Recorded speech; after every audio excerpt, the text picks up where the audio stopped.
ನಮಸ್ಕಾರ. ವಾರ್ತಾ ಭಾರತಿ ಟಾಪ್ 20 ನ್ಯೂಸ್ಗೆ ಸ್ವಾಗತ.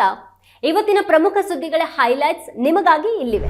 2020ರ ಈಶಾನ್ಯ ದಿಲ್ಲಿ ಗಲಭೆ ಪ್ರಕರಣಕ್ಕೆ ಸಂಬಂಧಪಟ್ಟಂತೆ ಯುಎಪಿಎ ಅಡಿಯಲ್ಲಿ ದಾಖಲಾಗಿರುವ ಪಿತೂರಿ ಪ್ರಕರಣದ ಆರೋಪಿ ಉಮರ್ ಖಾಲಿದ್ಗೆ 3 ದಿನಗಳ ಮಧ್ಯಂತರ ಜಾಮೀನು ಮಂಜೂರು ಮಾಡಿದ Delhi high court.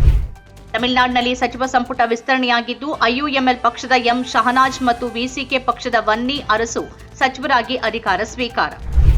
June 21ರಂದು NEET UG ಮರುಪರೀಕ್ಷೆಯನ್ನ ಯಾವುದೇ ಲೋಪವಿಲ್ಲದೆ ನಡೆಸಲಾಗುತ್ತೆ ಅಂತ ಭರವಸೆ ನೀಡಿದ ಕೇಂದ್ರ ಶಿಕ್ಷಣ ಸಚಿವ ಧರ್ಮೇಂದ್ರ ಪ್ರಧಾನ್. ಆಡಳಿತಕ್ಕೆ ವೇಗ ನೀಡಿ ಇಂಧನ ಬಿಕ್ಕಟ್ಟಿಗೆ ಸಿದ್ಧತೆ ನಡೆಸಿ ವಿಕಸಿತ್ ಭಾರತ್ 2047 ಗುರಿಗೆ ಒತ್ತು ನೀಡಿ ಅಮೆರಿಕ ಇರಾನ್ ಸಂಘರ್ಷದ ನಡುವೆ ಸಚಿವರಿಗೆ ಮೋದಿ ಸಂದೇಶ. ನೀಟ್ ಯುಜಿ ಪರೀಕ್ಷೆ ಅಕ್ರಮದ ಜವಾಬ್ದಾರಿ ಪ್ರಧಾನಿ ನರೇಂದ್ರ ಮೋದಿ ತೆಗೆದುಕೊಂಡು ಕೇಂದ್ರ ಸಚಿವ ಧರ್ಮೇಂದ್ರ ಪ್ರಧಾನ್ ಅವರ ತಲೆದಂಡ ಪಡೆಯಲಿ ಎಂದ ಶಾಲಾ ಶಿಕ್ಷಣ ಹಾಗೂ ಸಾಕ್ಷರತಾ ಸಚಿವ ಮಧು ಬಂಗಾರಪ್ಪ. ಬಕ್ರೀದ್ ಹಬ್ಬಕ್ಕೆ ಮುನ್ನ ಪಶ್ಚಿಮ ಬಂಗಾಳ ಸರ್ಕಾರ ಹೊರಡಿಸಿದ್ದ ಗೋ ಹತ್ಯೆ ನಿಯಂತ್ರಣ ಆದೇಶಕ್ಕೆ ತಡೆ ನೀಡೋಕೆ ನಿರಾಕರಿಸಿದ ಕಲ್ಕತ್ತಾ ಹೈಕೋರ್ಟ್.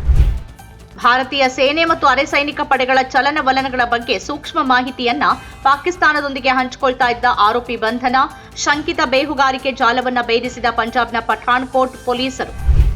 ಎಸ್ಐಆರ್ನಿಂದ ಈಗಾಗಲೇ ಪಶ್ಚಿಮ ಬಂಗಾಳದಲ್ಲಿ ಲಕ್ಷಾಂತರ ಮಂದಿ ಮತದಾನದ ಹಕ್ಕನ್ನು ಕಳೆದುಕೊಂಡಿರೋದನ್ನ ನೋಡಿದ್ದೇವೆ.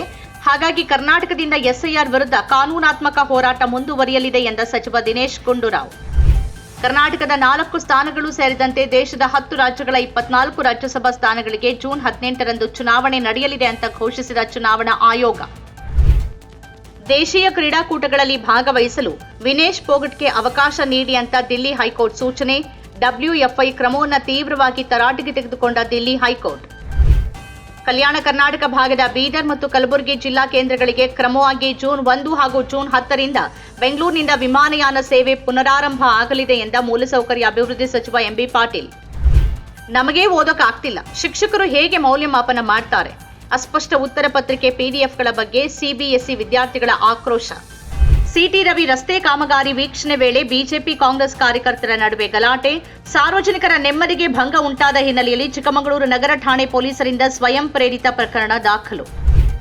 ರಾಜ್ಯದಲ್ಲಿ ಪುನೀತ್ ರಾಜ್ಕುಮಾರ್ ಸ್ಮರಣಾರ್ಥ ಅನುಷ್ಠಾನಗೊಳಿಸಿರುವ ಪುನೀತ್ ಹೃದಯ ಜ್ಯೋತಿ ಯೋಜನೆಯನ್ನ ಶೀಘ್ರವೇ ರಾಜ್ಯದ ಎಲ್ಲ ತಾಲೂಕುಗಳಿಗೂ ವಿಸ್ತರಣೆ ಮಾಡಲಾಗುತ್ತೆ ಎಂದ ರಾಜ್ಯದ ಆರೋಗ್ಯ ಸಚಿವ ಹಾಗೂ ದಕ್ಷಿಣ ಕನ್ನಡ ಜಿಲ್ಲಾ ಉಸ್ತುವಾರಿ ಸಚಿವರೂ ಆಗಿರುವ ದಿನೇಶ್ ಗುಂಡೂರಾವ್. ರಾಜ್ಯ ಸರ್ಕಾರ ಕನ್ನಡ ಹೋರಾಟಗಾರರ ಮೇಲಿನ ಎಲ್ಲ ಪ್ರಕರಣಗಳನ್ನು ಹಿಂಪಡೀಲಿ. ಕರ್ನಾಟಕ ರಕ್ಷಣಾ ವೇದಿಕೆ ಅಧ್ಯಕ್ಷ ನಾರಾಯಣಗೌಡ ಆಗ್ರಹ. ಬೆಲೆ ಕಟ್ಟಲಾಗದ ಗುಣಮಟ್ಟದ ಶಿಕ್ಷಣವನ್ನ ಇಡೀ ದೇಶಕ್ಕೆ ಮಾದರಿಯಾಗಿ ಕರ್ನಾಟಕ ನೀಡ್ತಾ ಇದ್ದು, ಜೂನ್ 1ರಂದು ಶಿವಮೊಗ್ಗದ ಅಲ್ಲಮಪ್ರಭು ಮೈದಾನದಲ್ಲಿ ಮುಖ್ಯಮಂತ್ರಿ ಸಿದ್ದರಾಮಯ್ಯ ಅವರು 1,000 ಕರ್ನಾಟಕ ಪಬ್ಲಿಕ್ ಶಾಲೆಗಳಿಗೆ ಶಂಕುಸ್ಥಾಪನೆ ನೆರವೇರಿಸಲಿದ್ದಾರೆ ಎಂದ ಸಚಿವ ಮಧು ಬಂಗಾರಪ್ಪ. ಹೊಸಪೇಟೆಯಿಂದ ಬೆಂಗಳೂರಿಗೆ ರೋಗಿಯನ್ನ ಸಾಗಿಸ್ತಾ ಇದ್ದ ಆಂಬ್ಯುಲೆನ್ಸ್ ಲಾರಿಗೆ ಡಿಕ್ಕಿ. ಚಿತ್ರದುರ್ಗ ಜಿಲ್ಲೆ ಹಿರಿಯೂರು ತಾಲೂಕಿನ ರಾಷ್ಟ್ರೀಯ ಹೆದ್ದಾರಿ ಬಳಿ ನಡೆದ ಘಟನೆ. ನಗರ ಮತ್ತು ಪಟ್ಟಣಕ್ಕೆ ಹೊಂದಿಕೊಂಡಿರುವ 100 ಕೋಟಿ ರೂಪಾಯಿ ಮೌಲ್ಯದ ಅರಣ್ಯ ಪ್ರದೇಶ ಒತ್ತುವರಿ ಆಗದಂತೆ ತಡೆಯೋಕೆ ಬೇಲಿ ಹಾಕಬೇಕು ಅಂತ ಅಧಿಕಾರಿಗಳಿಗೆ ಸೂಚನೆ ನೀಡಿದ ಅರಣ್ಯ ಸಚಿವ ಈಶ್ವರ್ ಖಂಡ್ರೆ. ರಾಷ್ಟ್ರ ರಾಜಧಾನಿಯಲ್ಲಿ ಹವಾಮಾನ ಸುಧಾರಿಸೋಕೆ ಹಾಗೂ ಮಾಲಿನ್ಯ ಸಮಸ್ಯೆಗಳನ್ನು ಬಗೆಹರಿಸೋಕೆ ದಟ್ಟವಾದ ಮರಗಳನ್ನು ಒಳಗೊಂಡಂತೆ 100 ಆಮ್ಲಜನಕ ಉದ್ಯಾನವನಗಳನ್ನು ಅಭಿವೃದ್ಧಿಪಡಿಸೋಕೆ ನಿರ್ಧರಿಸಲಾಗಿದೆ ಎಂದ ದೆಹಲಿ ಮುಖ್ಯಮಂತ್ರಿ ರೇಖಾ ಗುಪ್ತಾ. ಕಾರು ಮತ್ತು ಸಿಎನ್ಜಿ ಆಟೋ ನಡುವೆ ಸಂಭವಿಸಿದ ಭೀಕರ ಅಪಘಾತ, 3 ಗಂಭೀರ ಗಾಯ. ಸಕಲೇಶಪುರ ತಾಲೂಕಿನ ಹಾನುಬಾಳು ಸಮೀಪ ನಡೆದ ಘಟನೆ. ನಮ್ಮ ಕಾರ್ಯಕ್ರಮಗಳನ್ನ ನೀವು ನೋಡ್ತಾ ಇದ್ರೆ ನಮ್ಮ ಚಾನೆಲ್ ಅನ್ನ ಸಬ್ಸ್ಕ್ರೈಬ್ ಮಾಡಿ, ಪಕ್ಕದ ಬೆಲ್ ಐಕಾನ್ ಒತ್ತಿ ನಮ್ಮನ್ನ ಬೆಂಬಲಿಸಿ.